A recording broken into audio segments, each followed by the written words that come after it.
আসসালামু আলাইকুম। সবার আগে বাছাই করা 10টি আন্তর্জাতিক খবর জানিয়ে দেব। প্রথমেই থাকছে শিরোনাম। তবে তার আগে অনুরোধ থাকবে ভিডিওটিতে একটি লাইক দিবেন।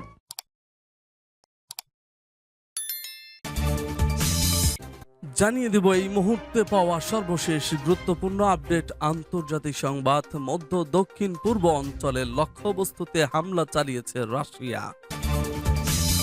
এরপর জানিয়ে দেব চীন কিংবা আফ্রিকার পদক্ষেপ ইউক্রেন যুদ্ধ সমাপ্তির ভিত্তি হতে পারে বলছে পুতিন।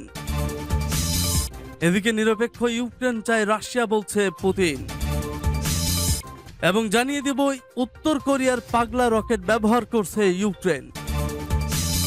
এবং আরো জানিয়ে দিব ব্যক্তি স্বার্থে দেশ জ্বালিয়ে দিতে পারেন নেতানিয়াহু, 1300 সেনার বিবৃতি।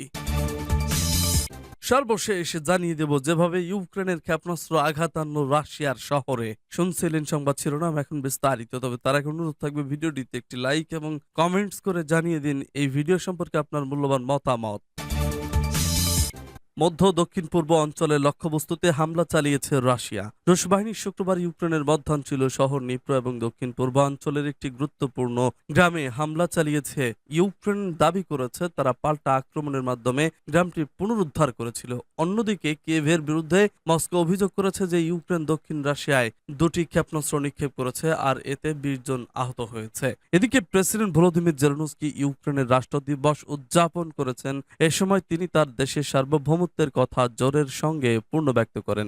আরো একটা হলো রাশিয়ার প্রেসিডেন্ট ভ্লাদিমির পুতিনের প্রতি কড়া প্রতিক্রিয়া। পুতিন তার ইউক্রেন আক্রমণকে যৌক্তিক ভিত্তি দেওয়ার জন্য বলে থাকেন যে জাতি হিসাবে ইউক্রেনের কোনো অস্তিত্ব নেই। অনুষ্ঠানের অংশ হিসেবে জেলেনস্কি সৈন্যদের সম্মানিত করেন এবং তরুণ নাগরিকদের হাতে প্রথম পাসপোর্ট তুলে দেন। এই ছুটির দিনটি এই ভূখণ্ডে খ্রিস্ট ধর্মকে গ্রহণ করার দিনের সঙ্গে মিলে যায়। খ্রিস্ট ধর্ম গ্রহণ করার পর এই ভূখণ্ডে ইউক্রেন রাশিয়া এবং বেলারুশ হিসেবে আত্মপ্রকাশ করে। রাশিয়ার প্রতিরক্ষা মন্ত্রক জানিয়েছে তারা ইউক্রেন সীমান্ত থেকে প্রায় 40 কিলোমিটার পূর্বে তাগানরোগ শহরে একটি ইউক্রেনীয় ক্ষেপণাস্ত্র ভূপাতিত করেছে।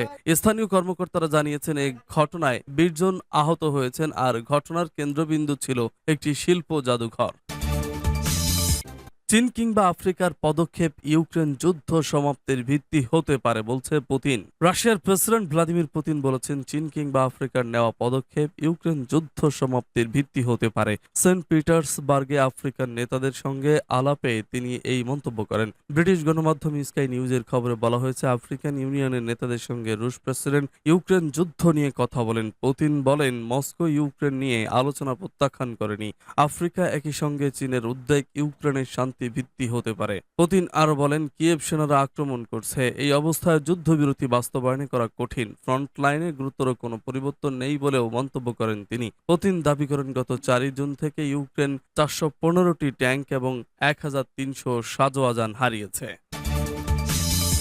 নিরপেক্ষ ইউক্রেন চায় রাশিয়া বলছে পুতিন। নিরপেক্ষ ইউক্রেন রাশিয়ার মৌলিক চাওয়া বলে জানিয়েছেন রাশিয়ার প্রেসিডেন্ট ভ্লাদিমির পুতিন। তিনি বলেন ইউক্রেনের ন্যাটোর সদস্য হওয়া রাশিয়ার অস্তিত্বের জন্য হুমকি স্বরূপ এবং এই হুমকি কোনোভাবেই সহ্য করা হবে না। শুক্রবার রাশিয়া আফ্রিকা সামিটে দেওয়া এক ভাষণে তিনি একথা বলেন। সেন্ট পিটার্সবার্গের রাশিয়া আফ্রিকা সামিটে যোগ দেওয়া আফ্রিকান নেতাদের স্মরণ করিয়ে দিয়ে পুতিন বলেন 1990 সালে যে ঘোষণার মাধ্যমে সোভিয়েত ইউনিয়নকে একটি সার্বভৌম রাষ্ট্র হিসেবে ঘোষণা করে তাতে স্পষ্ট লেখা ছিল ইউক্রেন স্থায়ীভাবে নিরপেক্ষ দেশ হওয়ার চেষ্টা করবে। পুতিন বলেন ইউক্রেনের নিরপেক্ষতা আমাদের কাছে মৌলিক গুরুত্ব বহন করে, তাই কেন পশ্চিমা বিশ্ব ইউক্রেনকে ন্যাটোতে নেওয়ার চেষ্টা করেছে তা আমাদের কাছে স্পষ্ট, কিন্তু তাদের এই প্রচেষ্টা আমাদের নিরাপত্তার জন্য একটি মৌলিক হুমকি উত্থাপন করেছে। ফলে আমরা আমাদের সীমান্তের কাছে এমন কোন জোটের সামরিক অবকাঠামোকে মেনে নেব না যার ঐতিহাসিকভাবে আমাদের প্রতি বিরূপ। এদিকে আফ্রিকার বেশ কয়েকটি দেশের কাছে পাওনা প্রায় 2300 কোটি ডলারেরও বেশি ঋণ মৌকুব করে দিয়েছে রাশিয়ার সরকার। তার আগে আফ্রিকা মহাদেশের 6টি দেশে বিনামূল্যে 50,000 টন খাদ্যশস্য পাঠানোর প্রতিশ্রুতি দেয় রাশিয়া।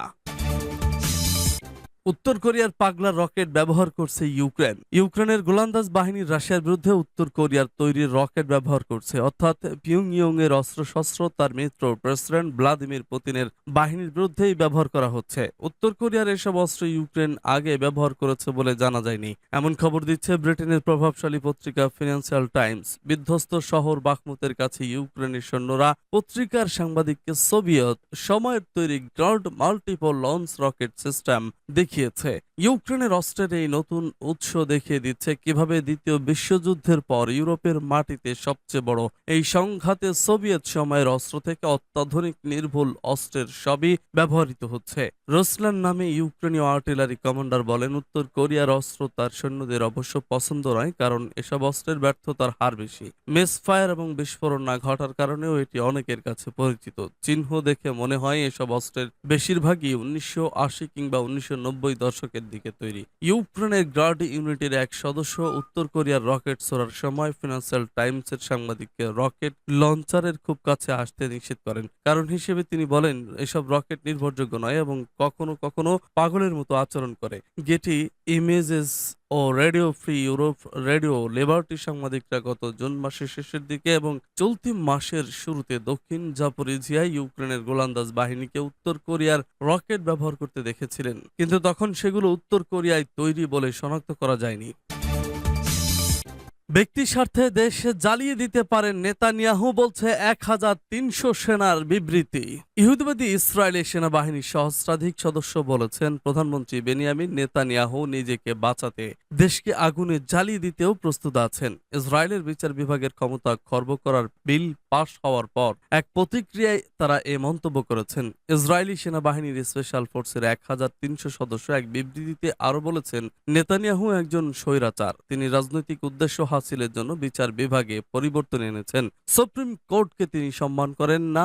ইসরায়েলি সেনারাও আরো বলেছেন, শান্তিপূর্ণ উপায়ে নেতানিয়াহু সরকারের পতন ঘটাতে হবে, কারণ নেতানিয়াহু ইসরায়েলের জন্য হুমকি। ইহুদিবাদী ইসরায়েলের মধ্যপ্রাচ্য বিষয়ক বিশ্লেষক তাসাউই বিরিল বলেছেন, নেতানিয়াহু বিচার বিভাগের কাঠামোয় পরিবর্তন এনে আনুষ্ঠানিকভাবে গৃহযুদ্ধের সূচনা করেছেন। ব্যাপক প্রতিবাদ ও গণবিক্ষোভ সত্ত্বেও ইসরায়েলি পার্লামেন্ট সম্প্রতি বিচার বিভাগের ক্ষমতা খর্ব করা সংক্রান্ত একটি বিল পাশ করেছে।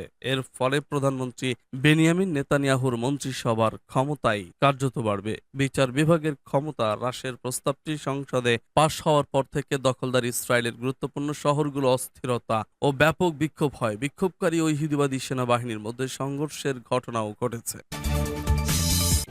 যেভাবে ইউক্রেনের ক্ষেপণাস্ত্র আঘাত আনল রাশিয়ার শহরে। রাশিয়ার দক্ষিণ পশ্চিমের রোস্তভ অঞ্চলের তাগানরোগ শহরে ইউক্রেন ক্ষেপণাস্ত্র হামলা চালিয়েছে। গতকাল দিনের শুরুতে শহরের কেন্দ্রস্থলে একটি বিমান বিধ্বংসী S-200 ক্ষেপণাস্ত্র দিয়ে আঘাত করা হয়। এতে 1 ডজনেরও বেশি বেসামরিক লোক আহত হয়েছে এবং বস্তুগত কিছু ক্ষয়ক্ষতি হয়। একটি গাড়ি ক্যামেরা থেকে তোলা সংক্ষিপ্ত ভিডিওতে দেখা যায় ক্ষেপণাস্ত্রটি শহরের কেন্দ্রের কাছে কোনাকুনিভাবে এসে মাটিতে আঘাত করছে এবং বিস্ফোরণের পর সেখানে আগুনের কুণ্ডলীর সৃষ্টি হয়। বিস্ফোরণে একটি বড় গর্ত তৈরি হয়েছে এবং